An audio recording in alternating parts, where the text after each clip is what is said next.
Thank you for tuning in to the VHT Garage.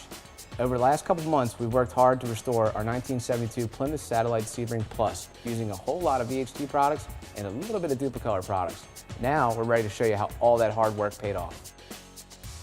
To do that, we'll take a walk around the car and I'll show you each of the different steps and different projects we did, starting with our wheel.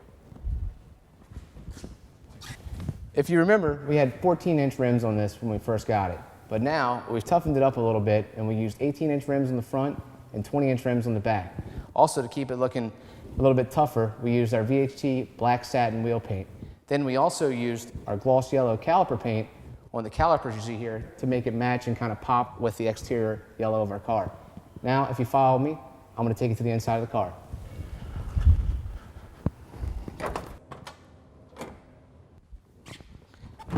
So for the interior, we did a lot of different projects in here, and a lot of them we did with our vinyl dye products.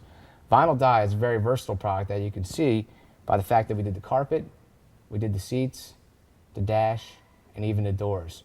Now to talk about those a little bit more, the seats, we pulled those out and we replaced them with our new bucket seats. In the front, if you remember, we had a bench seat here, so we wanted to give it a little tougher look, and these bucket seats we feel achieved that. Then we painted the back bench seat with vinyl dye, and all that was done with a black satin. And on the dash, we used black satin again, and we did all the top, the glove box, and then for these little accents in the middle here, we used our charcoal gray. From there, we went to the top and our headliner. We used a white satin in here, and that kind of helped offset the dark colors.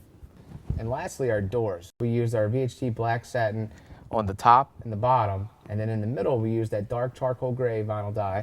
And then for the chrome accent piece down the middle, we used VHT Quick Coat. Moving on from there, I'm going to pop the hood and show you the engine.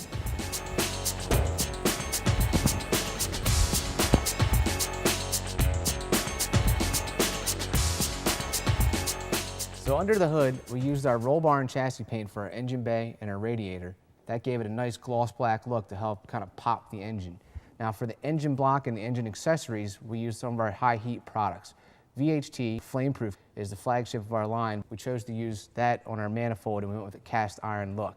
For the engine block, we used our gloss yellow engine enamel, and that'll be rated up to 550 degrees.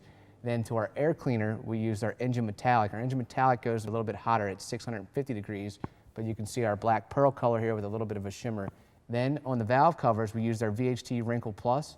Our Wrinkle Plus gives it a nice OEM textured finish, and it's heat resistant up to 350 degrees. Now that we've shown you the interior and under the hood, we're going to move on and show you the exterior.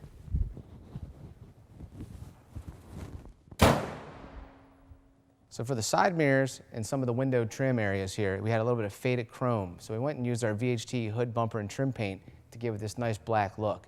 And then for the exterior, this is where we used a little bit of Dupli-Color.